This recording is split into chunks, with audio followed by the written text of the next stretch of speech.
오늘은 예수님의 기도 네 번째 시간입니다. 특별히 오늘 17절에서 19절까지를 중심으로 우리 이번 주하고 다음 주 함께 살펴보려고 합니다. 우리 주님께서 이제 십자가를 지셔야 되는데 남겨놓은 제자들과 또 장차 믿게 될 사람들, 그에 대한 안타까움, 그리고 그들을 향해서 필요하고 꼭 하셔야만 되는 그런 기도를 지금 드리고 있습니다. 여러분과 제가 이 세상에서 남아 있어야 될 이유가 우리 지난주에 살펴봤는데 뭐라고 그랬습니까? 하나님께서 우리를 그냥 구원받은 즉시 오른편 강도처럼 즉각 데려가 버리면 간단한데, 우리를 이 땅에 슬픔도 있고 아픔도 있고 답답함도 있고 억울함도 있고 여러 가지 많은 인생의 고난들, 핍박들이 있는데 왜 이 땅에 우리를 남겨두셨을까? 우리 다 없어지면 복음 전할 사람이 없죠. 그렇지요. 제자들 다 데려가면 누가 복음을 전하겠어요? 복음 전하라고 하는 그런 사명, 그리고 이 땅에서 우리가 하나님의 은혜를 누리고 살면서 우리 부족함을 깨달아갈수록 우리의 죄된 모습, 우리 속의 악함들을 깨달아가고 허물을 깨달아가면서 이런 나를 사랑해 주신 하나님의 은혜에 대한 감사, 찬양, 영광, 그리고 또한 하나님께서 우리에게 예비하신 그 풍성한 삶을 경험하고 맛보다가 천국에 오라고 우리에게 남겨주신 것입니다. 오늘부터 이제 17절 오늘 부분의 17절 부분을 이제 살펴보면은 우리 주님께서 제자들을 위해서 기도하시기를 거룩하게 해달라라고 하는 기도를 드렸어요. 여러분, 거룩이 뭡니까? 거룩하시다. 하나님은 거룩하시다. 또는 내가 거룩하니 너희도 거룩하라 할 때 이 거룩이라고 하는 단어의 뜻은 카도시, 히브리어로는 카도시고 그 영어로 표현하면 separate 그런 뜻입니다. 구별된다는 뜻이에요. 그렇다고 해서 이 거룩이라는 단어를 가지고 금욕주를 취해도 안 되고, 이 거룩함이라고 하는 단어의 두 가지 의미를 살펴보면 좋을 것 같아요. 그건 뭐냐면 하나님을 위해서 그리고 하나님을 섬기기 위해서 따로 떼어둔다라고 하는 측면이 하나 있습니다. 이것도 역시 구별이죠. 이 말은 무슨 말이냐면 이스라엘 백성들이 하나님께 예배하기 위해서 솔로몬 성전을 지었고 또 회막 가운데 지성소를 만들었고, 그리고 이집트에서 가져온 그 금은 보화들을 불로 다 거룩하게 한 다음에 하나님의 성소를 위해서 쓰였어요. 마찬가지로 우리 크리스찬인 우리도 누가 거하십니까? 우리 안에 성령께서 우리 안에 거하시고, 그래서 성령이 거하는 전이에요. 그러므로 우리가 하나님께 바쳐진, 드려진 거룩한 사람, 이런 구별된 하나님을 섬기기 위해서 따로 떼어뒀다라는 측면의 구별됨이라는 단어가 있고요. 그 다음에 또 하나 구별된다, 거룩이라는 의미 가운데 여기 이런 의미도 있어요. 그 뭐냐면 거룩하게 된다라고 하는 그 동사의 측면이 있어요. 하나님께서 우리 안에서 정화하고 깨끗한 일을 하시고, 또 우리가 크리스찬이잖아요. 그리스도인, 그리스도를 닮은 사람, 그러려면 그 칭호에 맞게 우리가 실제 거룩해지는 거예요. 양자 삼으셔서 세상과 구별되고, 그리고 장차 하나님의 형상, 즉 예수 그리스도의 형상을 담도록 똑같이 되도록 우리를 만들어 가시고 다듬어 가실 그 하나님의 목적에 맞게 우리가 거룩하게 되는 거예요. 그 다음에 또 오늘 또 살펴볼 내용이 뭐냐면 어떻게 거룩해질까? 진리로 거룩해진다 라고 하는 부분도 오늘 살펴보려고 합니다. 우리 주님께서 거룩하게 되기 위해서 제자들을 놓고 기도하셨는데 그 이유가 거룩만이 세상에서 우리가 보존되는 길이에요. 또 두 번째는 복음 전파의 사역을 위해서 우리가 거룩해야 됩니다. 세 번째는 우리 주님께서 십자가를 지신 목적이 결국 우리를 죄에서 구원하시고 그래서 하나님의 자녀로 거룩하게 만드시려고 하는 것이 하나님의 목적이기 때문에 아담의 범죄 이후로 인간은 거룩과 상관없어졌죠. 하나님의 영광에서 떠났어요. 하나님과의 교제에서 끊어졌어요. 마귀의 종로로 타던 우리가 이제는 그리스도 안에서 택함받아서 하나님의 자녀된 특권을 누리고 거룩함에 동참하는 것, 그것을 위해서 우리 주님은 십자가를 지신 것이죠. 그 첫 번째 내용 가운데 이 세상에서 우리 자신이 보존되는 거예요. 이런들 어떠리 저런들 어떠리 하면서 그 이방원이가 정몽주 이렇게 유혹할 적에 만수산 드렁치기 얽혀진들 어떠리, 우리도 함께 그냥 이 땅에 사는 거 한평생 조금 꾸겨가면서 적당히 때 묻어가면서 좀 흥청망청 좀 멋들어지게 살다가 죽으면 다 그만인데 그렇게 살면 좋지 않겠나? 그렇게 유혹했을 때 정몽주가 이 몸이 죽고 죽어 100번 고쳐주고 백골이 진토되어 뭐 넋이라도 있고 없고 임양한 일편단심 비할리시라, 소나무에 비하면서 내가 내 임금을 향한 임금을 향한 내 마음은 변할 수 없다라고 했던 그 정몽주가 참 우리의 모델이 되죠. 우리 한국 사람들의 모델이 되죠. 정조예요. 우리가 세상에서 그냥 이런 들었더리 저런 들었더리 이렇게 적당히 살면 보존되는 것 같아도 세상 사람으로 보존되는지는 몰라도 하나님의 사람으로 보존되는 건 아니에요. 우리가 세상에서 보존될 수 있는 방법은, 하나님의 사람으로 보존될 수 있는 방법은 거룩한 거예요. 거룩한 것만이 우리가 보존될 수 있어요. 이와 동시에 우리가 살펴봐야 될 것은, 그러면 이 세상의 악이나 이 세상에 대해서 우리가 어떻게 해야 될까? 불의가 난무할 때 우리가 어떻게 해야 될까? 이런 부분에 대해서 우리가 생각해야 될 것은, 결론적으로 말씀드리면 이것은 우리가 직접적으로 참여해서 모든 것을 다, 그것이 나 크리스찬의 우선순위가 아니다라는 거예요. 간접적인 방법으로 접근하는 것이 바람직하다는 것입니다. 이 사회의 질서를 잡고 정의 사회를 구현하고 하는 이런 것은 국가가 할 일이에요. 하나님은 이 국가를 만드셨고 국가를 운영하십니다. 악한 날에는 악한 자를 사용하시고 그때마다 모든 권세는 하나님의 주권으로부터 흘러나오는 거예요. 그렇기 때문에 국가도 원래 목적은 뭐냐면 하나님의 영광을 위해서 국가가 유지되는 것이 하나님이 원하시는 뜻이에요. 그런데 실질적으로 그렇지 못하지요. 오히려 하나님을 거역할 때가 더 많고 마귀의 종노릇하면서 하나님의 영광을 회방하는 경우가 더 많아요. 교회사에 보면은. 이런 세상 속에서 교회가 도덕을 가르치는 것 옳습니다. 잘못되는 것을 가르치는 것도, 지적하는 것도 옳아요. 더더욱이 국가의 법률을 지키는 것도 역시 옳습니다. 그러나 그것이 본질적인 교회의 기능은 아니라는 거예요. 간접적인 기능이 될는지는 몰라도 교회가 그것을 위해서 존재하는 건 아니에요. 교회의 할 일은 뭐냐면 복음 전파예요.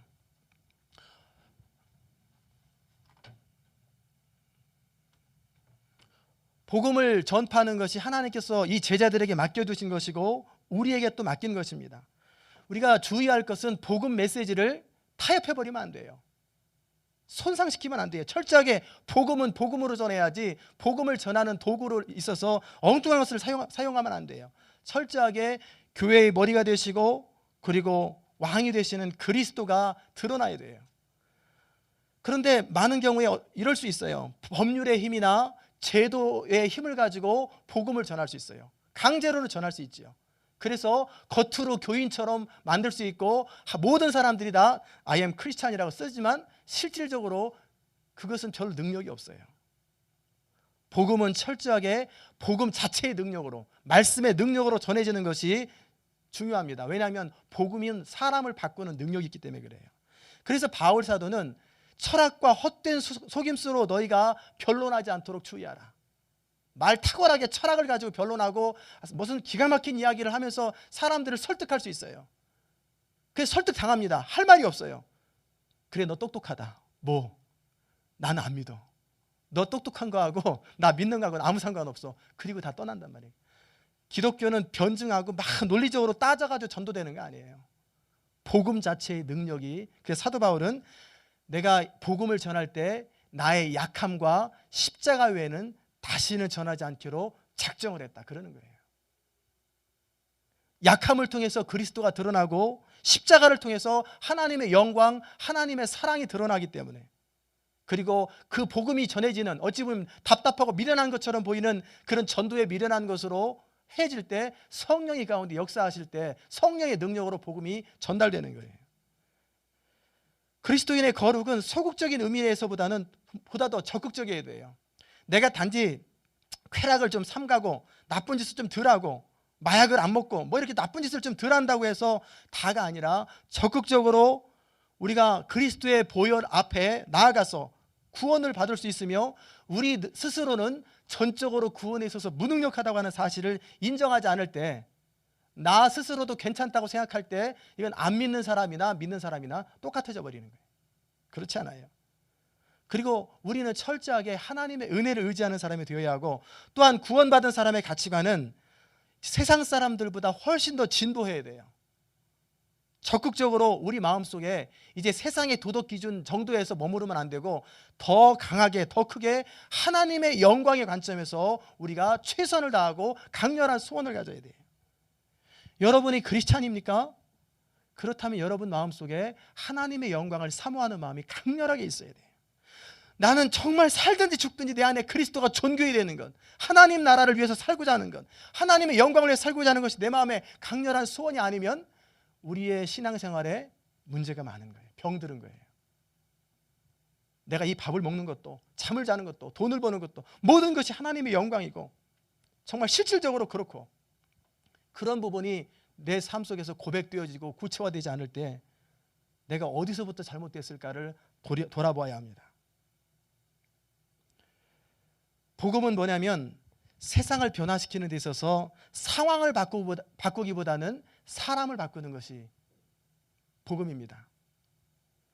예를 들어서 홈리스에게 빵을 주는 것보다 더 귀한 일은 뭐냐면 복음을 통해서 그들의 삶이 바뀌는 거예요. 우리 주님께서 이사야 예언대로 뭐라고 말씀하셨냐면, 세례 요한의 질문할 적에 소경이 눈을 뜨고 앉은 뱅이가 일어나며, 그리고 저는 자가 뛰고, 그 다음에 가난한 자에게 무엇이 전해진다고 되어 있어요? 부자가 된다더라. 그런 말 없어요. 가난한 자에게 복음이 전해진다. 저는 처음에 그게 이해가 안 됐어요. 가난한 자한테는 돈을 주는 게 좋을 텐데 왜 복음을 전할까? 근데 나중에 서서히 이해하게 되는 것은, 가난한 사람은 그 물질을 줘도 그거 먹고 또 가난해지고 또 가난해져요. 그럼 어떻게 되냐면 복음이 그들에게 전해져서 그 복음이 그의 인생관을 바꾸고 그의 삶을 완전히 뒤바꿔야 변화된다는 거예요. 그래서 오히려 이제 복음을 전했는데, 그 복음이 홈리스에게 복음을 전했는데 그가 복음을 듣고 깨닫고 그 주변에 있는 사람들을 변화시키는, 새롭게 하는 그런 사람이 된다면 이것이 더 필요한 거예요. 이를 위해서 빵도 필요한 거예요. 그냥 말로만 자꾸 그러면 안 되니까 그들에게 그들의 실질적인 필요도 제공해 주면서 복음도 전하면서, 관심은 뭐냐면 단지 먹을 거 주는 것에 관심이 아니라 그들이 주께로 돌아와서 변화되는 것에 우선순위 목적을 가지고 필요한 것들을 제공해 주는 거예요. 그 다음에 또 거룩하게 되는 그 두 번째 이유가 뭐냐면 복음 전도에 있어서 필수적입니다.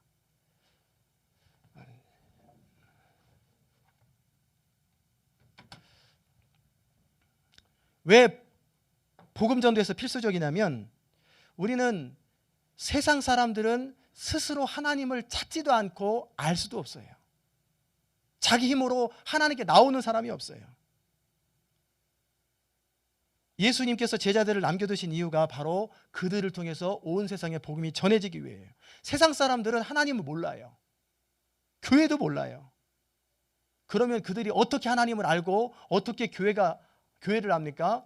우리 모습을 보고 하나님을 알고, 아, 하나님은 그런 분이구나라고 어렴풋하게 짐작하는 거예요. 그리고 우리의 살아가는 모습 보고, 아, 교회가 어떻구나. 요즘 같은 시대에는 신문 보면 교회에 대해서 좀 알겠지요. 그러나 신문이 항상 좋은 얘기 안 나오잖아요. 나쁜 얘기만 주로 신문에 나오니까 우리의 모습을 통해서 교회가 어떻고 하나님이 어떻건지를 세상 사람들은 알게 되는 거예요. 그래서 하나님은 우리를 세상에 남겨두시고 세상에 보내시는 거예요. 하나님께서 예수 그리스도를 세상에 보내셔서 하나님을 영화롭게 했던 것처럼 우리 주님도 우리를 세상에 남겨두시고 우리를 세상에 보내시면서 예수님 스스로가 우리를 통해서 영화롭게 되는 거예요. 초대 기독교 교회사에서 기독교가 전파되는 방법은 대중 매체나 대중 집회가 아니었어요. 그 당시 때 대중 매체는 없었겠지만 그래도 콜로세움 경기장에 이런 데서 한번 하면은 얼마나 많은 사람들이 5만 명이 한 번에 들을 수 있잖아요. 대중 집회를 할 수 있어도 실질적으로 우리 주님은 제자들한테 그렇게 안 가르쳐 주셨어요. 실질적으로 복음이 전해지는 것은 개인 전도예요. 한 사람이 또 다른 사람에게 영향력을 미치는 거예요. 밀가루에 누룩이 퍼졌을 때 삽시간에 밀가루 전체가 퍼지는 것처럼 우리는 답답해 보이죠. 한 사람 전도해가지고 어느 세월에 복음이 전해지나. 그거보다는 여의도 광장이나 여기 무슨 커다란 야구 짐에 모여가지고 한 번에 5만 명 놓고 설교하고 한 번에 5명, 100만 명 놓고 이렇게 집회하고 이게 더 효과적이지 않을까? 그것도 도움됩니다. 그러나 장기적으로 보고 실질적으로 볼 적에는 그거보다 더 효과적인 것은 우리 크리스찬이 내 삶의 자리 가운데 제대로 빛의 역할을 감당하는 것이 훨씬 더 파워풀하고 효과적이고 영향력이 있다는 거예요. 대중 집회나 방송 매체가 안 필요한 거 아니에요. 우리 아르헨티나 방송 선교 지원하잖아요. 500만 명이 듣고 있어요. 필요합니다. 그러나 그보다 더 강한 영향력은 전도에 미련하는 것이에요. 한 사람이 한 사람에게 그 태신자를 품는 게 그렇게 중요한 거예요. 세 사람을 놓고 날마다 기도하고 이번 주일날 안 내면 진짜 제가 전화를 해가지고 벽에 붙이든지 한번 다 체크를 하려고 그래요. 적어도 세 사람씩 가슴에 품고 안타까움으로 기도하고 그 사람들에게 계속 찾아가고 전화해주고 밥도 사주고 끊임없이 좋은 모습을 보여주는 거예요. 그래서 그들이 주께로 돌아오는 것, 그것이 더 효과적이고 더 빠르다는 거예요. 제가 최근에 보는 책 가운데 아직도 이해가 안 되는, 머리로는 이해가 되죠. 그게 가능할까 싶은 게 있어요. 한 셀그룹이 남미 쪽인가 그쪽인데, 싱가포르인가 남미 쪽인데, 그 한 평신도 지도자가 셀그룹을 했는데 1년에 1,400개의 셀로 늘어났어요. 상상이 가세요? 1,400명이 늘어난 게 아니라 한 12명의 셀그룹이 늘어나가지고 1,400개의 셀그룹으로 늘어난 거예요. 그러면 한 10,000명이 늘어난 거예요. 그 셀그룹을 통해서. 그게 가능하다는 거예요. 1년 사이에. 계속 번식하는 거예요. 계속 사람들을 만나고 접촉하고 만나고 접촉하고. 이 한 사람이 다 한 건 아니죠. 그 사람의 12명, 그 12명이 또 나눠지고 거기서 또 나눠지고 또 나눠지고 이 사람은 그 사이에 또 계속 나누고 이러는 사이에 10,000명 가까운 사람들이 주님께로 돌아오고 셀그룹에 정착하고 교회에 시작된다는 거예요. 그 정도로 파워풀한 게 그 개인과 개인의 만남이에요.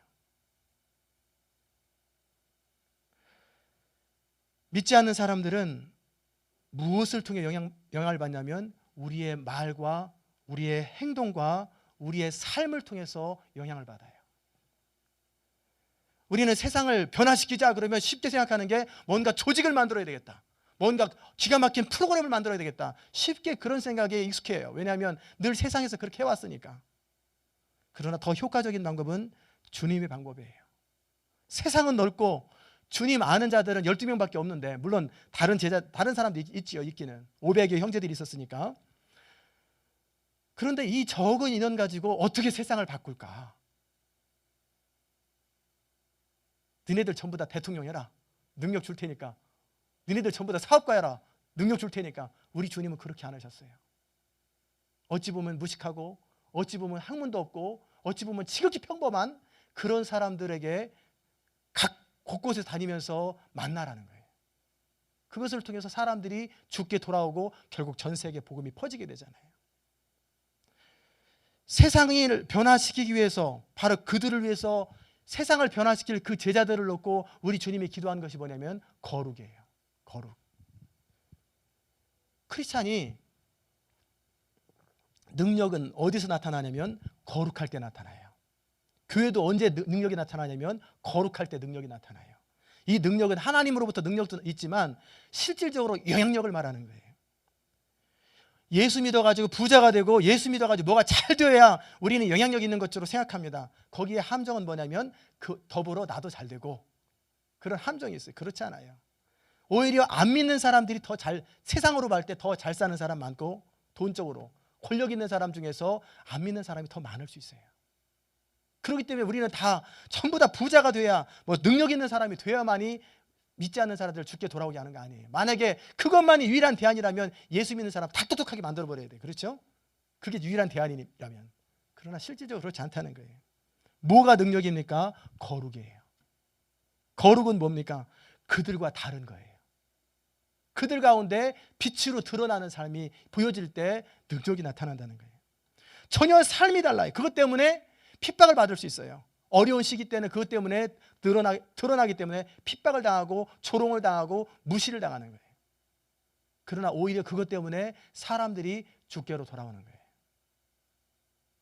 제 친구 가운데 한 사람이 주께 돌아온 사람이 있어요. 제 30년 동안 친구였는데 그 친구가 미국에서 전화 왔어요. 한두 달 전에, 작년 연말에, 야, 나 교회 다닌다. 야, 네가 어떻게 다 교회 다니냐?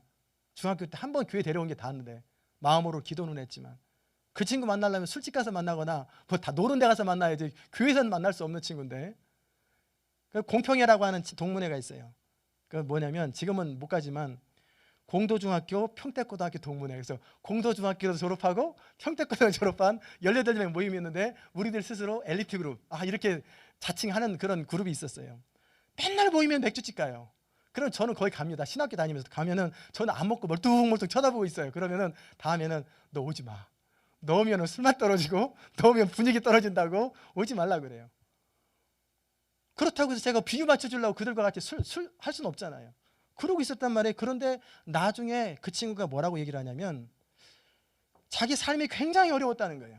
이혼 직전에 있었고 너무너무 힘든 순간이 있었는데, 네 생각나더라. 그리고 하나님 생각나고, 그래서 교회를 가다 보니까 제일 생각나는 사람이 네 생각이 나더라. 네가 했던 말이 이제 무슨 말인지 알겠더라. 그래서 미안했어요. 그 옆에서 있을 좀 더 잘할 걸. 그 소식만 듣지 말고 내가 좀 구체적으로 영향력을 좀 미칠 걸. 근데 알게 모르게 그 친구는 안 본 것 같아도 다 봤단 말이에요. 제 삶을 봤어요. 우리가 그리스도인의 방식을 가지고 살아갈 때 때로는 조롱을 받아요. 때로는 무시를 당해요. 때로는 답답하게 느끼고 미련하게 여겨져요. 그러나 그들이 삶이 코너에 빠지거나 어떤 하나님의 때가 되면은 결국 그런 사람을 찾게 되고, 자기들과 스타일이 다른 사람에게 더 어필한다는 거예요. 하나님은 다수를 기뻐하지 않으세요. 소수를 기뻐하세요. 소수도 당연히 소수가 아니라 거룩한 소수. 사사시대에 미디안 사람들이 이스라엘을 쳐들어왔지요. 그 압제에 시달리다 못해가지고 하나님께서 이제 하나님 앞에 기도할 때 기드온을 통해서 구원을 일으키는데, 기드온이 하나님의 강한 용사여 하면서 하나님께서 믿음을 주시고 막 그렇게 초청하시니까 사람들을 모았어요. 3만 2천 명을 모았어요. 전쟁하러 가자. 적어도 한 10만 명하고 전쟁하려면 3만 명은 넘어야 되지 않겠나. 나름대로 모은 거예요. 두려워하는 사람들. 그런데 하나님 어떻게 하셨습니까? 보내라 해가지고 마지막 남은 자들이 300명이에요. 10만 명 가까이 되는 사람하고 300명하고 전쟁하면 누가 이길까요? 비교가 안 돼. 근데 이 사람들이 무슨 무기를 가지고 있느냐? 요즘처럼 기관총을 가지고 있냐? 대포도 아니에요. 항아리, 횃불, 나팔, 전쟁하고는 아무 상관이 없는 그런 거 가지고 전쟁 나가는 거예요. 어찌 보면 다윗이 골리앗과 전쟁할 적에 사울왕이 창과 칼을 가져가라고 하는데 안 가져가고 물맷돌, 막대기 들고 전쟁했던 거와 똑같은 거예요. 그게 바로 하나님의 방식이에요. 철저하게 하나님은 하나님이 영광을 받으시는 방법으로 모든 일을 역사하세요. 그렇지 아니하고 우리 안에 뭔가 영광이 돌아가고 우리 생색이 내지는 방법으로 하면은 그건 하나님이 아니에요. 우리 일이에요. 철저하게 하나님이 드러나야만이 하나님이 그 방법으로 역사하세요. 어리석어 보이고 미련해 보이고 답답해 보입니다. 그런데 하나님은 우리를 구원하시되 전도에 미련한 것으로 구원하기를 기뻐하셨도다. 자꾸 귀찮은데 왜 자꾸 오십니까? 그만 좀 오시라고. 우리 슈퍼 아저씨, 좀 다른 데 가서 하세요. 그럴 수 있잖아요. 그래도 매주 가요. 매주 가서 또 예수 믿으십니까? 그럴 수 있어요. 답답해 보이고 미련스러워 보여요. 우리 집 오지 마세요. 그러면 자꾸 옆집 찾아요. 그런데 그것을 통해서 하나님은 구원하기를 기뻐하신다는 거예요. 하나님이 기뻐하면 우리는 그렇게 해야 돼요. 여러분이 시온 인터내셔널 교회에 속했다는 의미가 뭡니까? 남은 자가 됐다는 거예요. 남은 자. 시온이라는 뜻은 뭐냐면 남은 자의 무리예요. 믿음을 지키는 사람들, 거룩하게 구별된 사람들. 세상 사람들이 어떻게 하든지 다른 교회가 어찌 하든지 상관하지 말고 나는 그리스도인으로 정체성을 분명히 지키고 나는 확실히 믿겠다 라고 작정을 하고 신앙생활 하는 사람들이 우리 시온 성도들이에요. 그런데 그게 바로 능력이에요. 뭔가 뛰어난 프로그램 가지고 되는 거 아니에요. 뭔가 대단한 거 잘하는 거 가지고 하는 거 되는 거 아니에요. 가장 기본적인 건, 그러나 가장 강력한 무기는 뭐냐면 거룩이에요. 철저하게 믿음을 지키는 것, 철저하게 구별되는 것, 기본을 충실히 하는 것. 그것이 바로 남은 자의 교리예요. 하나님은 그 남은 자들 가운데 하나님의 기름 부으심을 허락하세요. 재미난 이야기입니다. 한국에서 IMF 시절에 두 가정이 있었습니다. 두 가정 모두 부인들만 교회를 다녔어요. 그런데 IMF라고 하는 경제적 위기 앞에서 두 가정이 다 어려움을 겪었고, 한 가정은 사업에서 망했고 한 가정은 직장에서 쫓겨났어요. 이 공통적인 어려움 속에서 그 문제를 처리하는 방법이 두 가정이 서로 틀려요. 한 부인은 울고불고 난리를 치면서, 그러게 내가 뭐라고 그래서 똑바로 잘하라고 그랬잖아, 정신 차리라고 그랬잖아 하면서 바가지를 긁으면서 어떻게 살아 울고불고 난리를 치는 거예요. 그러니까 남편이 하는 말, 너 교회 그만 다녀라. 교회 다니는 너나 안 다니는 나나 어려운 상황 돼서 똑같은데 뭐하러 교회 다니나. 그 시간에 놀러 다니자. 인생 편안하게나 살자. 반면에 다른 가정은 이 똑같은 상황에서 부인이 남편을 위로합니다. 여보, 그동안 당신 고생 많았어요. 하나님이 당신 좀 쉬라고 하는 거야. 내가 기도하고 있으니까 염려하지 마시고, 내가 파출부를 해서라도 우리 집 먹이 살릴 테니까 당신 당분간 쉬어. 남편이 감동을 받았어요. 여보, 나 이번 주부터 당신 소원대로 교회 나갈래. 내가 알기로 당신은 전에 그런 여자가 아니었는데 교회 나간 다음에 당신이 그렇게 강하고 정말 내 마음을 위로해 줄 수 있는 사람으로 바뀐 것 같아. 그렇다면 나 교회 갈래. 누가 더 파워풀합니까? 바가지가 아니죠. 내 삶이 더 파워풀한 거예요. 우리는 삶으로 얘기를 하는 거예요. 똑같은 어려움이 닥쳐도 그 어려움을 대처하는 것은 너무 달라요. 그게 바로 위기 때 빛나는 그리스도. 그 안에 정말 믿음이 있는지. 믿음이 없는 사람 위기가 되면 막 흔들리고 어쩔 줄 몰라. 동동동동거려요. 그러나 믿음이 있는 사람들은 평안해요. 오히려 평안하고 흔들리지 않아요. 오히려 다른 사람 위로하고 격려하고, 믿음에 대해서 아무리 말을 하는 것 그거 안 중요해요. 정말 그런 어려운 코너에서 흔들리지 아니하고 당당하게 가는가, 그 안에 믿음이 있는가, 그게 차이예요. 사람들은 우리 말을 보는 것이 아니라 우리 삶을 보고 우리 행동을 봐요. 더더욱이 가장 가까운 사람들은 너무너무 우리를 잘 알아요. 예수님의 12 제자들은 그 당시 종교 지도자들과 너무너무 달랐지요. 배운 것도 없고 초라하고 그저 그래요. 그러나 이 소수의 남은 자들, 그러나 거룩함을 지키는 사람들을 통해서 하나님 나라는 확장되어 왔다는 사실입니다. 사도 바울은 고린도 교인에게 뭐라고 말하냐면, 지혜의 권하는 말로 하지 아니하고, 즉 인간적인 방법이나 지식을 사용하지 아니하고 성령의 나타남과 능력으로 한다. 복음 전도는 이런 거예요. 바울 외모는 초라했습니다. 못생겼어요. 전혀 매력이 없었어요. 말도 하도 제대로 못해가지고 버벅거리는 거예요. 무슨 말 하는지. 오죽하면 말에는 조라나, 말은 도무지 못하는데 글에는 능한. 글 보면 기가 막히잖아요. 이런 사도 바울을 통해서 유럽 전체가 주님께로 돌아오는 계기를 삼았다는 거예요. 마틴 루터도 마찬가지예요.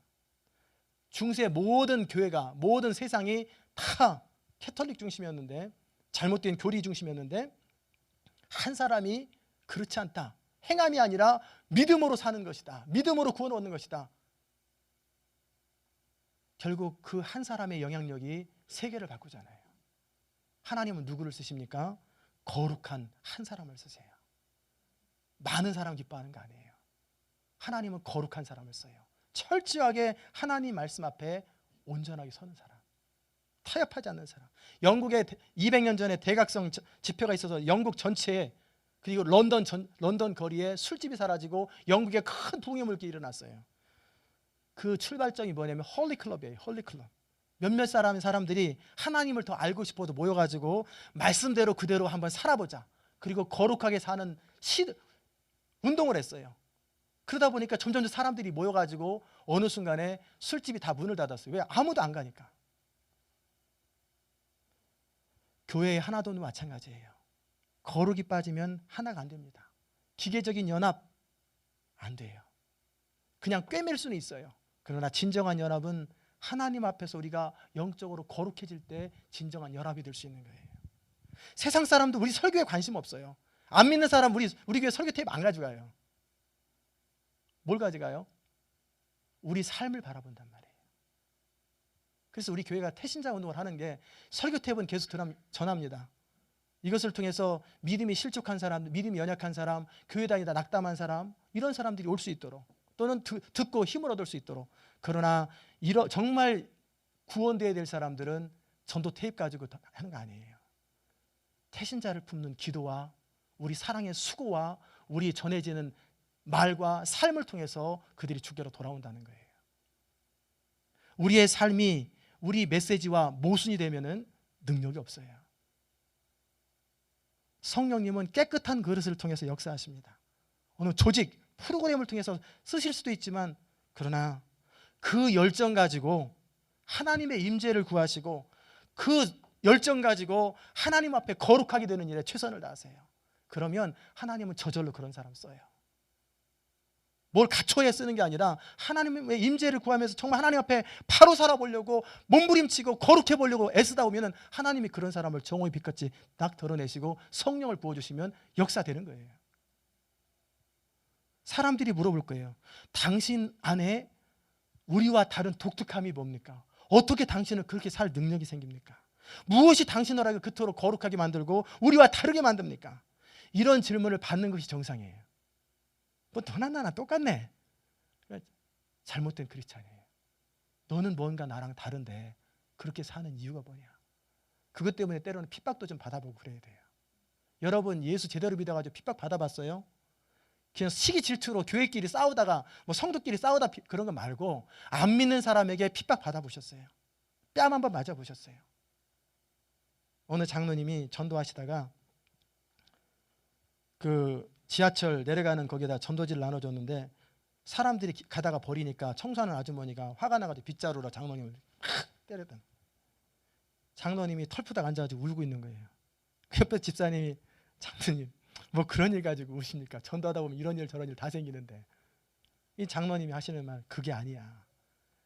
내가 하나님을 사랑한다고 교회 장로로서 내 한평생 예수를 위해서 침뱉음을 당해보고 맞아본 적이 없는데 오늘 처음으로 빗자루를 맞아가지고 감격스러워서 우는 거야 내가. 그리고 내가 그동안 뭐 했나? 내가 얼마나 적당히 살았으면 이렇게 핍박 한번 못 받아봤나? 그것 때문에 후회스러워서 우는 거네. 여러분 어떠세요?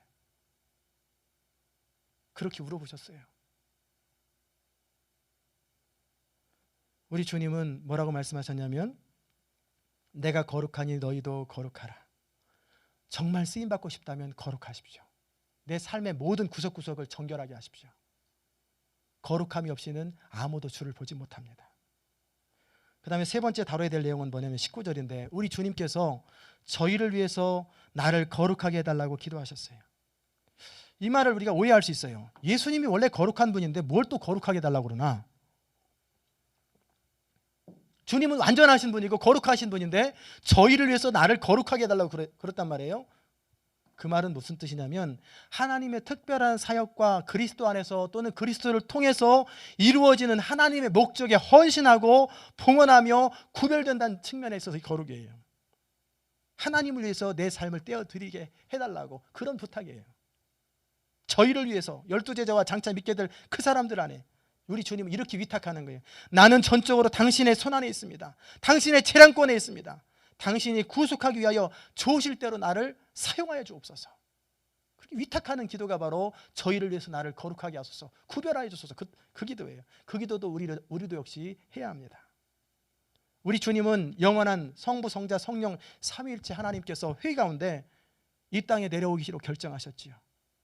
그리고 이 땅에 내려오시면서 하나님과 본체이신 그분께서 인간의 모습을 띠고 오셨어요. 그렇다고 신성을 다 부인하고 오시는 것이 아니고 신성을 가지신 주님께서 가지고 계실 여러 특권들 가운데 어느 부분들을 내려놓고 오신 거예요. 이 땅에 계시는 동안도 예수님은 여전히 하나님이셨지요. 바로 우리를 위해서, 우리를 구원하시기 위해서 이 땅에 인간의 모습으로 오셨고, 그리고 하나님의 뜻을 위해서 모욕을 받고 저주받은 자라고 죄인 취급받기를 주저하지 않으셨어요. 십자가는 저주의 상징이요, 십자가는 죄인의 상징이에요. 그렇게 고난받을 각오를 하고 이 땅에 내려오신 거예요. 여러분, 예수님께서 가장 힘들었을 때가 언제일까?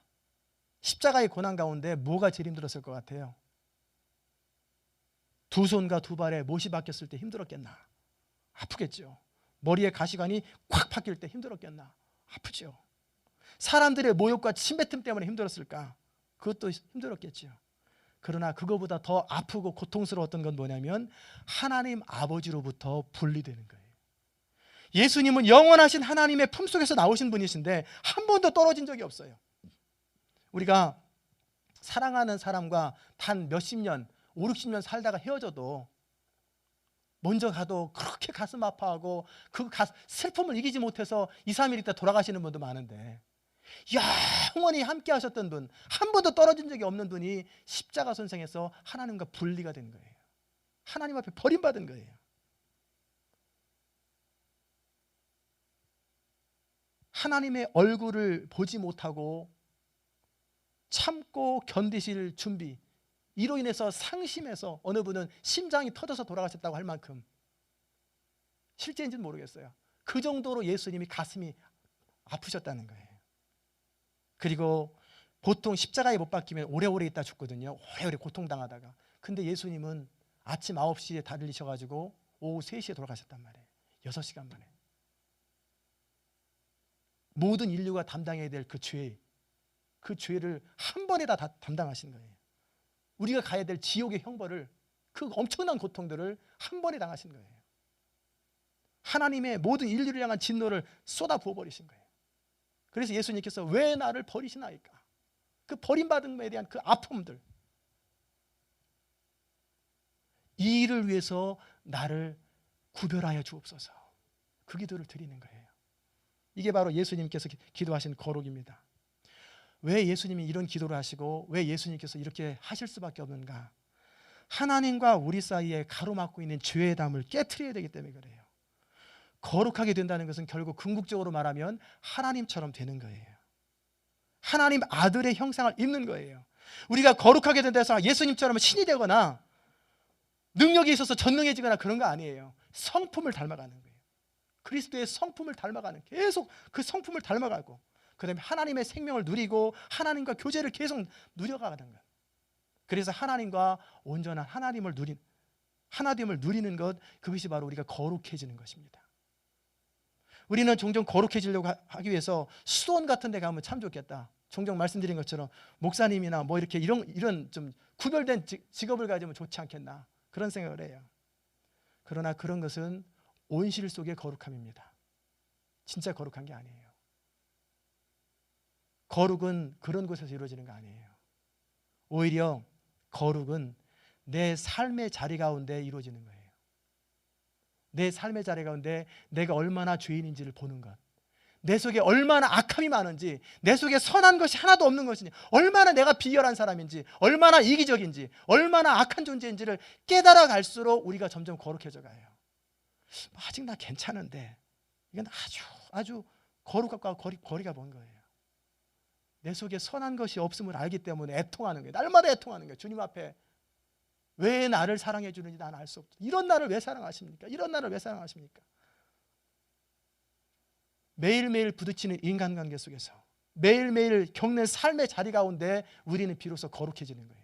하나님이 그래서 그런 걸 허락하는 거예요. 직장 동료와의 관계 속에서, 때로는 남편과 아내와의 관계 속에서 너무너무 힘들고 고통스러운 과정들을 허락하신 이유가 뭡니까? 거룩해지라는 거예요. 이걸 또 오해하면은, 야, 저 마귀를 허락해서 나를 거룩하게 다듬단 말이지, 야, 나는 거룩, 저기는 마귀, 그러면 안 돼요. 우리가 어떤 이유를 막론하고 갈등하고 부딪힌다는 건 내가 그만큼 모자라다는 거예요. 내가 온전하지 않기 때문에 싸우는 거예요. 늘 우리는 무슨 생각하냐면, 저 사람이 문제가 많아서 우리가 싸우고 갈등한다고 생각하는데 그렇지 않아요. 하나님은 우리 사람들하고 안 싸워요. 그렇죠? 다 수용하잖아요. 근데 우리 안에 그 수용할 수 있는 그릇이 적고 내 안에 모난 부분이 너무 많으니까 안 맞는 거예요. 계속 안 맞는 거예요. 이 물 같은 경우는 아무 컵에 들어가도 다 맞는데, 얼음 같은 경우는 내 스타일에 맞는 컵만 딱딱 맞아요. 그러니까 컵을 다 깨야지, 아니면 얼음을 부시든지.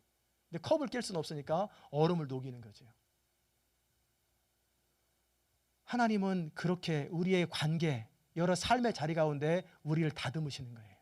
우리를 다듬으시고 다듬어서 점점 경건에 이르고 거룩에 이르도록 우리를 다듬으시는 것입니다. 언젠가 말씀드린 것처럼 온유하려면 온유할 수 없는 환경에 처해 봐야 온유가 뭔 줄 알아요. 겸손하려면 교만해질 수밖에 없는 환경에 처해 봐야 겸손이 뭔 줄 알아요. 하나가 되려면 하나님을 방해하는 갈등과 아픔을 겪고 그걸 극복한 후에나 하나가 되는 게 뭔 줄 알아요. 저절로 말씀드리면 거룩해지는 거 아니에요. 친히 과정을 통해서 겪어봐야 그런 것을 깨닫게 되는 거예요. 우리가 날마다 그리스도의 거룩함을 본받아야 합니다.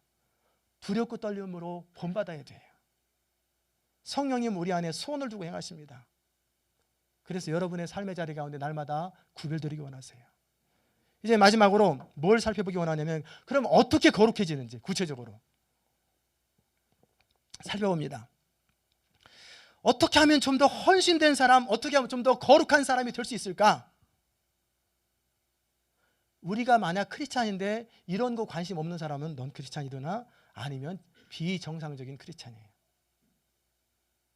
그러면 우리가 다 소원이 거룩해지는 거예요. 이 몸에 내 모든 소원, 기도의 제목, 예수를 닮기 원합니다. 그 간절한 소원을 가지고 있는데 어떻게 거룩해집니까? 진리로 거룩해지는 거예요. 진리로. 거룩, 즉 성화는 우리 작품이 아니에요. 하나님께서 우리에게, 우리 안에서 우리를 위해서 주시는 어떤 것이 거룩이에요. 우리 노력으로 거룩해지는 거 아니에요. 항상 하나님의 역사입니다. 우리 중에 누구도 내가 죄인이라는 건, 하나님 앞에서 소망이 없는 사람이라는 건, 진노와 처벌의 대상이라는 것을 깨닫기 전까지는 의롭게 될 수가 없어요. 이제 예수 그리스도 안에서 하나님의 자녀가 된 후에 그와 동시에 우리는 성화가 시작되는 거예요. 의롭과 됨과 동시에 성화가 시작될 때 내가 죄인임을 깨닫는 동시에 우리는 이미 거룩으로 치닫고 있는 거예요. 거룩으로 지금 가고 있어요. 우리는 종종 그런 생각합니다. 뭔가 어느 순간에 성령을 강하게 경험해가지고 내 그때서부터 좀 삶이 달라졌다. 내가 어느 교회 왔더니, 시온 인터내셔널 교회 왔더니 여기서부터 내 삶이 확 달라졌다. 그런 생각을 할 때가 있어요. 그런데 생각해 보십시오. 거기 왜 갔는가? 어떻게 오게 됐는가? 우리가 알지도 못하는 사이에, 깨닫지도 못할 때 하나님은 우리를 그렇게 인도하셨고 우리 속에서 역사하심이 있었다는 거예요. 그러니까 우리가 볼 때는 우연한 것, 우리가 볼 때는 어떻게 그냥 어쩌다 생긴 것 같지만 하나님의 안에서는 우연이란 없어요. 다 겪어야 될 것들, 과정들을 겪게 하시는 거예요. 어떤 사람도 하나님의 역사하심이 없고 하나님의 은혜가 없이는 회개하지 못해요. 그리스도를 믿게 되지 못해요. 이게 거꾸로 우리한테 위로가 되는 거예요. 왜냐하면 우리 안에 착한 일을 시작하신 그분께서는 영원히 그 일을 이루실 거거든요. 내 안에 선한 일을 시작하신 그분께서는 우리로 하여금 완전하고 거룩하여 흠이 없게 될 그날까지 우리를 지속적으로 다듬어 가세요. 끊임없이 다듬어 가세요. 왜? 하나님은 우리를 거룩하게 하기로 작정한 거예요. 아담 안에 인류는 소망이 없었어요. 그러나 그리스도 안에 있는 우리 안에는 산 소망이 생겼어요. 하나님의 작정하신 뜻을 따라서 우리는 날마다 다듬어져 가는 거예요. 이에 대해서 우리가 제대로 따라오지 못하고 거부할 때는 징계가 있습니다. 그러나 그 징계 과정 속에서도 하나님은 우리한테 우리 인격을 무시하거나 그러진 않으세요. 상황들을, 여러 가지 어려운 상황들을 허락하시고 깨닫게 하시고 때로는 아픔을 겪게 하십니다. 그리고 결국에는 우리를 거룩하게 하세요. 여러분 삶에 아픔이 많거든, 내가 빨리 거룩해지지 않아서 이렇게 아픔들이 많구나 라고 생각하면 정답이에요. 히브리서 12장 6절에 보면 주께서 그 사랑하시는 자를 근실히 징계하시고 그 받으시는 자를 채찍질하심이니라. 하나님이 사랑하는 자는 징계하시고 채찍질하세요. 그래서 하나님은 날마다 우리를 다듬어 가십니다. 제자 훈련 받는다고 다 거룩해지는 거 아니에요. 하나님께서 단지 그런 것을 도구로 사용하실 뿐이에요. 결국 우리가 하나님의 자녀이기 때문에 하나님은 여러 가지 모든 환경을 통해서 우리를 다듬어 가시는 거예요. 이 명확한 가르침을 듣지 않으면 때로는 징계도 하시고 때로는 책망하세요. 그래서 때로 심한 경우에는 건강을 잃을 수도 있고요, 때로는 재산을 잃을 수도 있고요, 사고나 재앙을 당할 수도 있고요, 때로는 우리가 죽을 수도 있어요. 그럼 우리는 죽고 나는데 무슨 거룩입니까? 우리는 죽으면 끝이 아니에요. 영원히 그리스도를 닮을 때까지 지속되기 때문에 우리가 하나님 앞에 정상적인 반응을 하지 않으면 하나님이 그렇게 허락하시는 거예요. 이것이 우리의 소망입니다. 이게 우리의 특권이에요. 이것을 위해서 우리 주님이 기도하시는 거예요. 그런데 하나님께서 우리를 거룩하게 하시는 매체로서 진리를 사용하시는 거예요. 우리로 진리를 아는 영역으로, 진리를 아는 지식으로 우리를 이끌어 가세요. 그래서 마음 눈을 열어서 우리의 지혜와 계시형을 주셔서 하나님을 알게 해달라고 하는 것이 바로 그런 것입니다. 여기에서 이제 하나님이 역사하시는 진리를 우리를 이끌어 가시는 과정 속에 우리 역할이 있어요. 우리는 가만히 있으면 저절로 거룩해지는 게 아니에요. 앉아서 설교만 듣고 있으면 저절로 거룩해지는 게 아니라 가지가 포도나무에 붙어 있으려고 늘 노력하는 것처럼 우리가 주님께 붙어 있으려고, 늘 주님과 잠시도 떨어지지 않으려고 계속 붙어 있으려고 하는 몸부림이 있어야 돼요. 가지는 뿌리에서 나오는 진액을 운반하려고, 통과시키려고 계속 내보내는 거예요.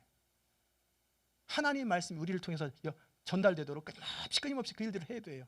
그래서 두렵고 떨림으로 너희 구원을 이루라. 성경은 우리의 책임에 대해서 분명히 언급하고 계세요. 마음을 찢고 때로는 회개하시고, 요엘서에서 죄에 대해서는 죽은 자로 여기라. 땅에 있는 지체를 죽이라. 믿음에 굳게 서라. 이런 뭔가 더러운 것에서 너희 피하라. 육과 영의 온갖 더러운 것에서 자신을 깨끗이 하라. 우리가 한 달 뒤에 살펴볼, 4월 달에 살펴볼 에베소서 4장 이후에는 우리가 어떻게 살아야 될지 자세하게 나와 있어요. 우리는 매 순간 선택해야 합니다. 자유한 의지를 가지고 성령을 따라 살기로 결정하고 선택해야 돼요. 그냥 누워있는데 어느 날 거룩해지는 법은 없어요. 그렇지 않을 때는 성령님이 금심하십니다. 탄식하세요, 우리 안에서.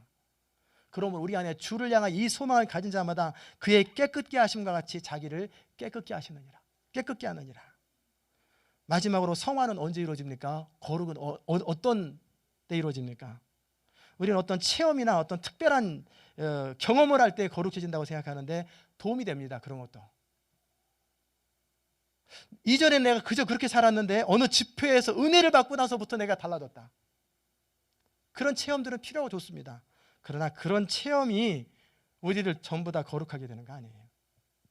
체험과 상관없이 우리 주님은 우리 안에서 선한 일을 시작하신 거예요.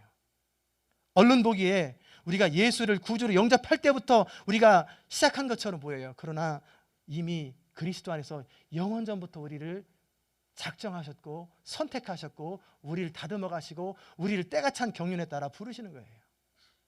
저는 우리 교회에서 설교 많이 들으시는 분들은, CD 들으시는 분은 제 얘기 너무너무 잘 알지요. 청년 때 얘기를 참 많이 했습니다. 모태신앙으로 자랐는데 26살 때 내가 처음으로 강하게 죄인인 걸 깨닫게 되고 그 삶이 확 바뀌었어요. 그게 제 마음속에는 가끔씩 그런 생각하는 거예요. 그 이전의 삶은 꽝이고 그 이후의 삶은 뭐 굿이고, 그런데 그렇지 않아요. 제가 가끔씩 과거를 돌아보면 내 유년 시절은 어땠을까 생각나잖아요. 중고등학교 때는 어땠나, 내 군대 가기 전에 어땠나, 군대 제대하고 나서는 어땠나, 그리고 깐나라기 때는 어땠을까. 믿음 안에서 보면 좀 더 제 삶이 강렬하게 바뀐 시기도 있었겠지만, 그러나 그 이전의 모든 삶도 다 하나의 과정이었다는 거예요. 다 그냥 낭비가 되는 것이 없다는 거예요. 제가 이제도 감사드리는 게, 제 태중에 있을 때 어머니가 처음 교회를 다녔어요. 우리 할머니 다녔는데 우리 어머니 교회 안 데리고 갔어요. 왜냐하면 할머니 마음속에 그랬는지 모르겠어요. 시어머니가 교회를 다니면서 그럼 며느리가 교회에서 어떻게 되는지 뻔히 아는데 그럼 시집살이 못 시키잖아요. 그러니까 교회를 안 데려갔는지 모르겠어요. 그래서 하도 며느리가 울고 짜고 그러니까 교회 좀 데려가라고. 남편은 서울로 돈 벌러 갔지, 어머니는 시집살이 하지, 그러니까 힘들어하니까 교회 좀 데려가라고 하는데 할머니가 마지못해 교회를 데려갔어요.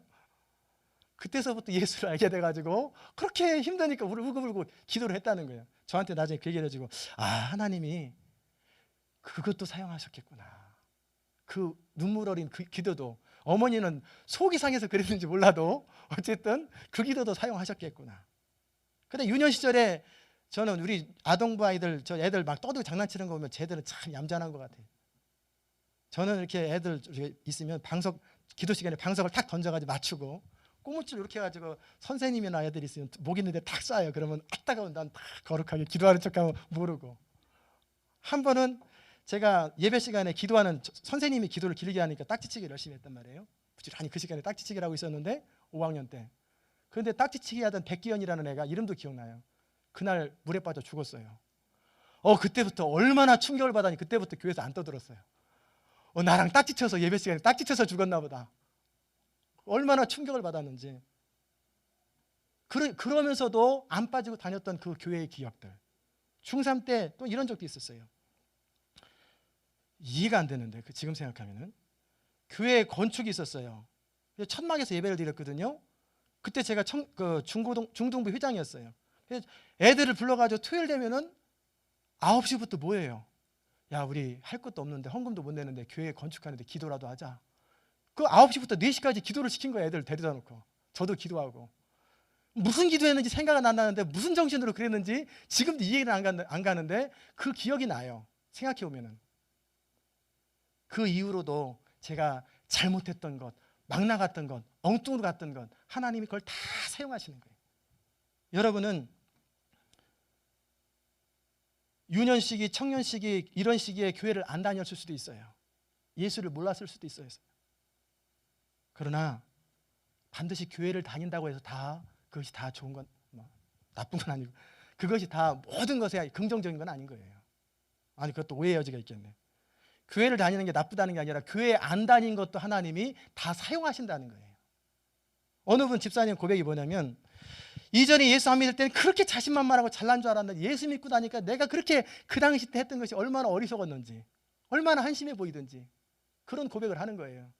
그러면 이전에 내가 잘못 살아왔던 존 뉴턴처럼 노예상에서 살았던 그 삶이 잘한 건 아니, 악이죠. 그런데 하나님은 그것도 허락하실 때는 그것을 통해서 나중에 돌이켰을 때 엄청난 우리로 하여금 회개하고 다시는 과거를 돌아보지 않도록 그런 것으로 사용하실 수 있다는 거예요. 선을 이루면서.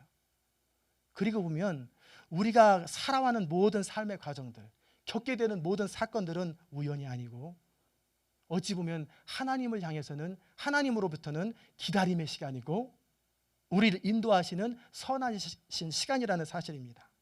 마찬가지로 이것을 우리에게 적용하면 지금 여러분의 삶이 힘들고 어려운 순간이 있다 할지라도 좌절하지 마세요. 지금 상황에서 이해 안 될 수 있어요. 어떤 경제적인 문제든지 자식 문제든지 관계 문제든지 어려울 수 있어요. 그러나 하나님이 여러분을 사랑하시기 때문에 그 모든 것을 다 선으로 바꾸십니다. 다 바꾸시고 다듬으시고 우연히 되는 법은 없어요. 하나님의 거룩한 목적을 위해서, 결국은 우리로 그리스도를 닮게 하기 위해서 하나님의 계획 가운데 이 모든 일들이 일어난다는 거예요. 때로는 여러분의 남편이나 여러분의 자녀나 여러분의 아내나 또 여러분 기타 기도하시는 분들이 빨리빨리 변화 안 된다고, 빨리빨리 제대로 안 된다고, 또는 자신이 빨리빨리 변화 안 된다고 성급해하거나 너무 속상해하지 마세요. 바다 깊은 표면에 겉으로는 안 흐르는 것 같지만 밑에 물이 흐르는 것처럼, 지구가 지금 열심히 돌고 있는데 못 느끼는 것처럼 지금 부지런히 하나님의 관점에서 변화되고 있어요. 단지 눈에 띄느냐 안 띄느냐의 차이일 뿐이에요. 마침내 여러분을 그리스도의 형상을 닮게 하기 위하여 그날까지 하나님은 쉬지 않고 일하십니다.